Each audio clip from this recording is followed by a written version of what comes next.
Hi, everyone. Welcome back to MSG Hockey IQ presented by Cadillac. And it is time now for the Cadillac Fan Face-Off, where we welcome in an Islander fan and a Ranger fan and see how well they know their first-round opponents. We welcome in Chris Ryan. He's the Islanders fan. And Mike Saporito is the Ranger fan. Guys, thanks so much for joining us. And we're going to start with you, Mike. First question concerning the Carolina Hurricanes. Who led the Hurricanes in goals this past season? Sebastian Aho. That is correct. Well done, Sebastian Aho, with 38 goals for the Hurricanes. He was their leading scorer. All right, Chris, so it's 1-0. Here's your first question. Who led the Florida Panthers in goals this past season? I'm going to say Vincent Trocheck.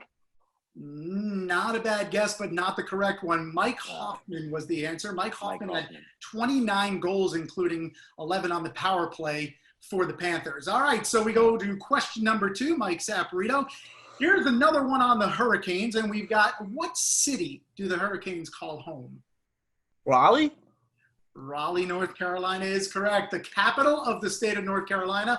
They actually play their games on the campus of North Carolina State. So that's 2 for Mike. Chris, got to do a little catching up here, so here you go. Here's your second question. Similarly, what city do the Florida Panthers call home? I know it's in the greater Miami area. I want to say Sunrise, Florida. Sunrise is correct. That's right. It's a small city about 11 miles west of Fort Lauderdale. That is where they play. So that's 2-1. Mike is in the lead. Mike, here's your third question. Who is the captain of the Carolina Hurricanes?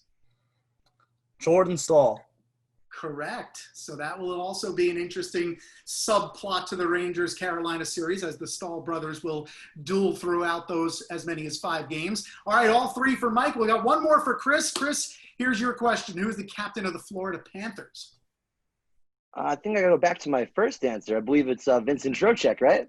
Actually, it is Alexander Barkov. He was named Alexander Barkov back in 2018, and he is certainly their most dangerous player. So Mike is the winner. Mike Saporito, congratulations. Chris Ryan, thanks so much for joining us as well. Hey, root 'em hard, and good luck to both of you guys in the upcoming first-round series. Thank you. All right, thank you so much. Always love the passion from Rangers and Islanders fans. We thank Mike and Chris for participating. And now we bring back 3 of our boys to talk more hockey. Butch Goring, Joe Micheletti, and Steve Valiquette.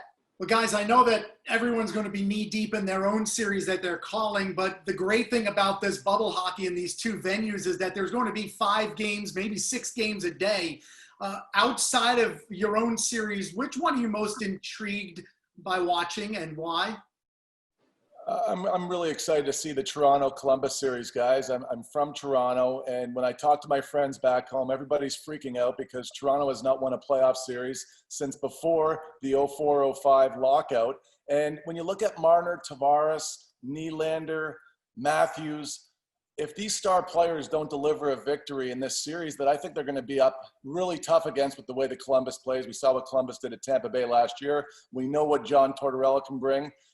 If they don't win, I wonder if this team has already missed their window. That's why I think it's so intriguing. So who wins it, Steve? Columbus. Really? I do. I'm going with Columbus. I like the prediction. Butchie, what do you think? Well, I want to talk a little bit about Vancouver and Minnesota. These are kind of 2 teams that probably no one's talking to them in the same vein as a real legitimate Stanley Cup contender. But certainly Minnesota, nobody predicted they would be in this position. The coaching changes, they stumbled out of the gate. And then Vancouver with Travis Green, who's hasn't been around a long time. I coached him. He's a former Islander hockey player, and he's done a tremendous job. And he's got everybody believing that, that they can do well. And so it's a big move for Vancouver just to get back into the playoffs. They've got a lot of youth on their team. So there's going to be a lot of excitement in the city of Vancouver, even though they're not going to be able to go to the game. So I'm really interested to watch how both of these teams perform, particularly Vancouver, because there's not a lot of playoff experience. Joe, I'm guessing you're going to be parked in front of on that chair that you're sitting in right now, watching every game every day. Which series jumps out to you? Yeah, John, they all do, and both Butch and Valley had great points on those 2 series. I was thinking of Chicago and Edmonton, and the reason for it, we talked a little earlier in the show about top scorers in the league, Draisaitl and McDavid for Edmonton, and then you've got Patrick Kane, who had a fabulous season for the Chicago Blackhawks. They're two teams that obviously can score a lot of goals. So I think we're going to see, the type of series that's going to be back and forth.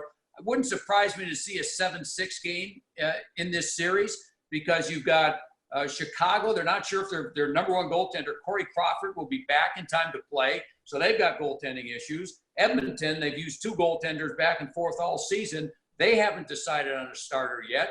They're trying to learn how to play better defense under Dave Tippett. And they got better in that regard during the course of the regular season. But I just think that the speed and the scoring in this series is really going to be phenomenal.